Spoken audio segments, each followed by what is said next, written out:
Welcome to my channel. ঘুম থেকে উঠেই শ্রিয়ান লেগে পড়েছে তার নিজের কাজে।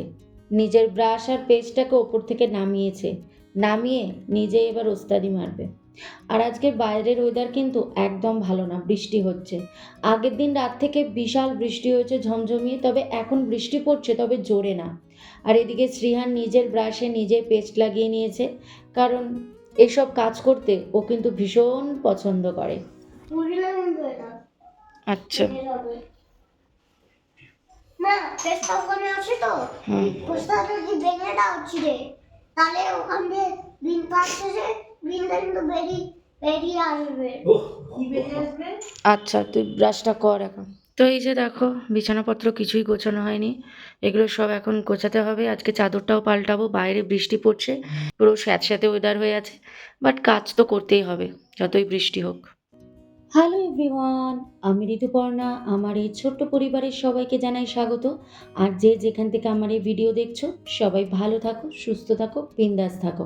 আমরাও ভালো আছি। আজকের ব্লগটা তো আমি একটু আগে থেকে শুরু করে দিয়েছি, এখন আমি আমার ইন্ট্রোটা তোমাদের সামনে দিয়ে দিলাম।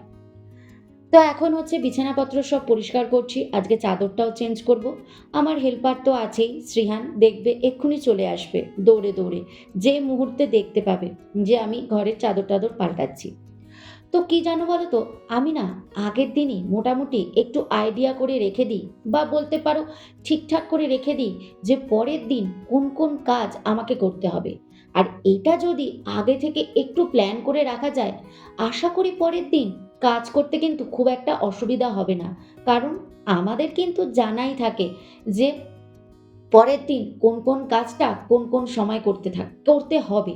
তাহলে দেখবে সময়ও নষ্ট হয় না, আর বেশি চিন্তাও করতে হয় না যে কি কাজ করতে হবে না হবে। দেখবে পরপর একদম টাইম মাফিক সমস্ত কাজ পরপর আমরা করে ফেলছি। তো গল্প করতে করতে দেখতেই পেলে যে আমার হেল্পার চলে এসছে আমাকে হেল্প করার জন্য।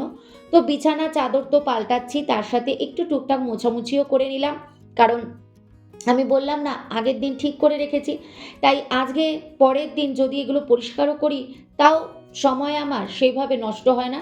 কারণ আমি জানি আজ যখন এই কাজটা করছি, তাহলে কোন কাজটা আমাকে অফ রাখতে হবে, সেসব চিন্তাভাবনা আমি একদম আগেই করে নিই।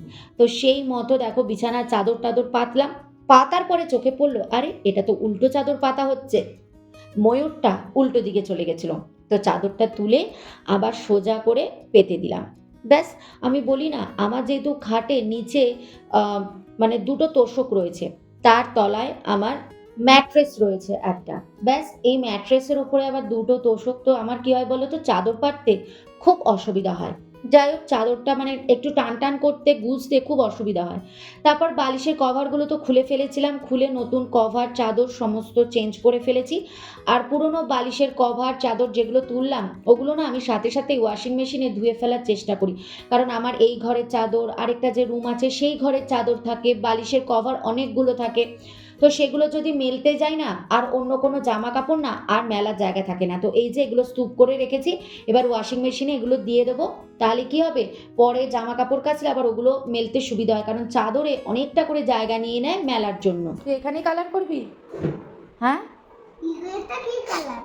ওটা কি কালার? ওটা ওটা হালকা ইয়েলো কালার। ওটা তোমার বইতে যে কালারটা দিয়েছে। গ্রিন। আচ্ছা, ভিতর এটা ব্রাউন। ওটা ব্রাউন হয় না, অ্যাপেলের ভেতরে যে সিড থাকে। এই যে গ্রিন লেখা যাচ্ছে। না, দিস ইজ নট গ্রিন। ওটা হালকা গ্রিনিশ, হ্যাঁ। ওটা একটা দাগ বাবা, ওটা আর কিছুই না, ওটা একটা দাগ। হ্যাঁ ওখানে একটা ইয়েলো করি, হ্যাঁ তারপরে এখান দিয়ে হ্যাঁ, এই যে এই দাগটাতে হালকা গ্রিনিশ হবে, আর এটা ব্রাউন হবে সিড। এটা অ্যাপেলের সিড, এটা ব্রাউন হবে। তারপরে আমি আর মা বসে এখানে চা খাচ্ছিলাম, কারণ টেবিলেই বসেছিলাম, বর্ষা চলে এসেছিল। তো বর্ষা ঝাড়ু টাড়ু মোছে টোছে, তো টেবিল সরিয়ে মুছতে হয়, তাই বাধ্য হয়ে আবার খাটে চলে এসেছি। তো চা খাচ্ছি আর একটু গল্প করছিলাম। এখানে আপেল কালার হয়ে গেছে, অ্যাপেল বা এপ্রিল এপ্রিল কি সুন্দর হয়েছে, ওয়াও নাইস। আর কি ফ্রুটস আছে? দাদা হ্যাঁ দেখছি, খুব সুন্দর হয়েছে। এই তো পাপায়া, হ্যাঁ খুব খুশি। এমা পাপায়া করবে না? আচ্ছা স্যান্ডউইচ করে দেবে, এখন স্যান্ডউইচ খাবে। এবারে চলে এসেছি জামা কাপড়গুলো মেলতে। ওই যে বললাম না সকালে চাদর টাদরগুলো সব মেশিনে দিয়ে দিয়েছিলাম, তো তার সাথে কিছু জামা কাপড়ও ভরেছিল, সেগুলোকেও একেবারে কাচাকুচি করে নিয়েছি। মা কিছু জামা কাপড় মেলে দিয়েছে, তো আমি এসে বাকি যে কটা বাকি ছিল সেগুলো সমস্ত মেলে দিয়েছি। দেখেছো, 4টে চাদর, 4টে চাদরই বড় বড়, কতটা জায়গা লাগে বলো তো।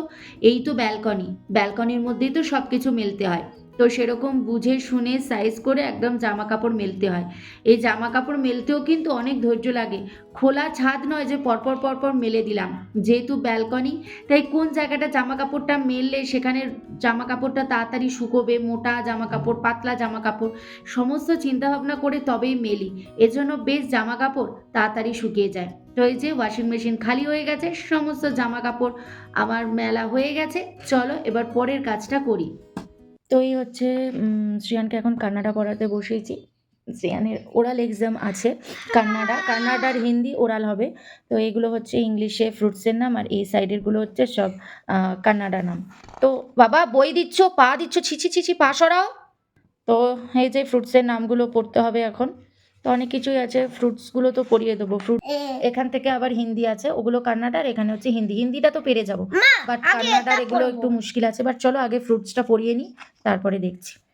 হচ্ছে 1 2, সেদিন শ্রিয়ান বলছিল এই যে 1 2 2 3 4 5 6 7 8 9 10 1 থেকে 10। এই যে সেদিন শ্রিয়ান যে বলছিল এটাই বলছিল। চলো ওকে পড়াই। এই যে পড়তে বসেছে। আগে বলো ফ্রুটস আমাকে বলো তো। এই যে এখানে বলেছে কাস্টার্ড অ্যাপেল। কাস্টার্ড অ্যাপেল কি? হান্নু না, সীতাফলা। আর গোয়াবা কি? সেবি হান্নু। ওয়াটারমেলন কি? কল্লাঙ্গাদি হান্নু। হ্যাঁ।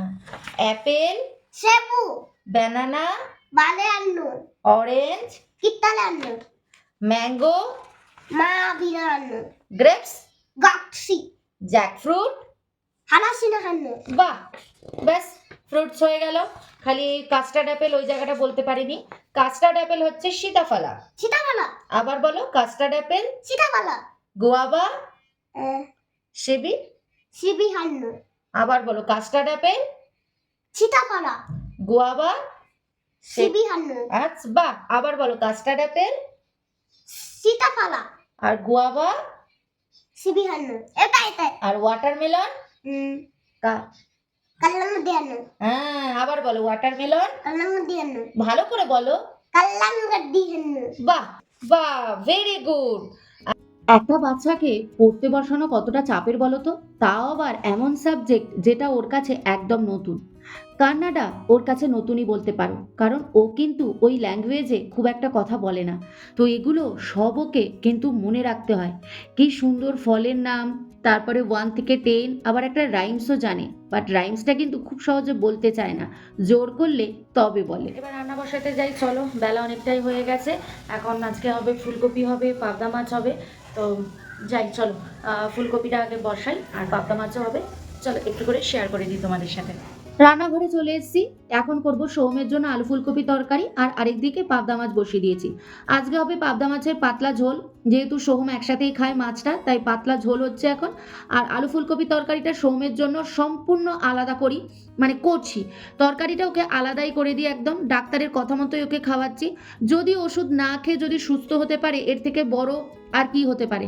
কারণ যতই আমরা ওষুধ খাই না কেন, ওষুধের কিন্তু একটা সাইড এফেক্ট থেকে যায়, যেটা আমরা ভবিষ্যতে বয়সকালে গিয়ে সেই সাইড এফেক্টগুলো আমরা বুঝতে পারি, যে এত দীর্ঘদিন ওষুধ খাওয়ার পরে কি কি সাইড এফেক্ট আমাদের মধ্যে হয়েছে। তাই চেষ্টা করছি ওষুধ না খেয়ে এইভাবে রেস্ট্রিকশন মেনে যদি সুস্থ হওয়া যায়, তাহলে এর থেকে বড় আনন্দের আর কি আছে। যতদিন ওষুধ না খাওয়া যায়, একসময় তো ওষুধ খেতেই হবে, বাট যতদিন ওষুধ না খেয়ে রোগকে সারানো যায়, ততদিন তো এরকম চেষ্টা করতেই পারি। দেখতে দেখতে কিন্তু সন্ধ্যা হয়ে গেছে। আমি তো উঠে পড়েছি, এখন শ্রেয়ানকে দুধ খাওয়াবো, কারণ শ্রেয়ান একটু পরে আবার পড়তে যাবে ম্যাডামের কাছে, কান্নাডা পড়তে যাবে। তো এই চোখটা একটু লাল হয়ে আছে না, কারণ চোখটা না হঠাৎ একটু চুলকাচ্ছিল। তো চুলকাতে গিয়ে দেখলাম চোখটা এরকম লাল হয়ে গেছে আর একটু কীরকম কুকু করে কাশিও হচ্ছে, যার জন্য গলাটা না ধরে যাচ্ছে। কাশিটা আমার মনে হচ্ছে অ্যালার্জির, মাঝে মাঝে অ্যালার্জির জন্য না একটা কাশি হয়, একটা না কিছুক্ষণ হয় তারপর আবার কমে যায়, মনে হচ্ছে ওই কাশিটাই হয়েছে। যাই হোক চলো, শ্রেয়ান তো ঘুমোচ্ছে, এই যে শ্রেয়ান হচ্ছে ঘুমাচ্ছে, ওকে চলো তুলি। ওই যে শ্রেয়ানের দুধ ওখানে রাখা আছে, তো শ্রেয়ানকে ঘুম থেকে তুলি ওকে দুধ টুধ খাইয়ে রেডি টেডি করি, কারণ আমার ম্যাডামের কাছে পড়তেও যাবে। চলো চলো, শ্রেয়ানের দুধ খাওয়া হয়ে গেছে, শ্রেয়ানকে পড়াতে দিতে যাব, তার আগে চলো আমরা একটু কিছু টিফিন খেয়ে নিই। তো কী টিফিন খাচ্ছি চলো দেখাই। আজকে একটু খেতে ইচ্ছা করছে, নাহলে চা বিস্কুট খেলেই হয়ে যায়, বাট আজকে একটু কিছু খেতে ইচ্ছা করছে, তাই জন্য চলো কি খাওয়া যায় দেখাই তোমাদেরকে, কি খাবো এখন। আজকে খেতে ইচ্ছা করছে একটু সুইট কর্ন চাট মাখা, তার জন্য সুইট কর্নটাকে একটু বয়েল করে নিচ্ছি, আর এখানে পেঁয়াজ ধনেপাতা কাঁচা লঙ্কা লেবু কেটে নিয়েছি, বাস একটু বিট নুন দিয়ে আর একটু চাট মশলা দিয়ে মেখে নিয়েছি। শ্রেয়ান পড়াশোনা করে চলে এসে উনি এখন বজরংবলির গান শুনবে ধরেছে, তো ওকে এখন বজরংবলির গান বার করে দেওয়া হয়েছে। ও সবসময় এই ব্লুটুথে ও ঠাকুরের গান শুনবে, কখনো বজরংবলি, কখনো শিবের গান শুনবে, কখনো গণেশ ঠাকুরের গান শুনবে, এই করে। তো এবার তো ভিডিও এন্ড করার পথে চলে এসেছি, আর তোমাদের কমেন্ট দেখে এত ভালো লাগছে, আর শ্রীহানের অসুস্থ হবার পরে তোমাদের এত সুন্দর কমেন্ট পেয়েছি যে তোমাদের ভালোবাসায়, সবার ভালোবাসায়, ভগবানের আশীর্বাদে শ্রীয়ানকে খুব তাড়াতাড়ি সুস্থ হয়ে গেছে বলতে পারো। তো এখন শ্রীয়ান তো একদমই ভালো রয়েছে। তো ভীষণ ভালো লাগলো তোমাদের কমেন্টগুলো পেয়ে, আর এছাড়াও তোমরা যেভাবে সাপোর্ট করো, এত সুন্দর সুন্দর কমেন্ট করো, যে কমেন্টের জন্য বারবার ভিডিও করতে ইচ্ছা করে তোমাদের জন্য, এই ভালোবাসা পাওয়ার লোভে, এই যে এত সুন্দর সুন্দর কমেন্টের মাধ্যমে যে তোমরা ভালোবাসা দিচ্ছ, সেই ভালোবাসা পাওয়ার লোভে সব সময় মনে হয় যেন ভিডিও করি, এই শুধুমাত্র এই ভালোবাসার লোভে, আর কিছুই না। যতক্ষণ এই ভালোবাসার পাবো তোমাদের থেকে, ততদিন এইভাবেই ভিডিও করে যাব, সে যত কষ্টই হোক যাই হোক ভিডিও করে যাব সব সময়। তো চলো ভিডিওটা এখানে এন্ড করলাম, যদি ভিডিওটা ভালো লেগে থাকে তাহলে অবশ্যই লাইক কমেন্ট শেয়ার করে দিও, আর সাবস্ক্রাইব করে ছোটো চ্যানেলটার পাশে দেখো। আবার দেখা হচ্ছে নেক্সট ডে তোমাদের সাথে আরেকটা সুন্দর ব্লগের সাথে, ততক্ষণের জন্য বাই, গুড নাইট, ভালো থেকো, সুস্থ থেকো, সবাইকে ভালো রেখো। Thank you. Please subscribe.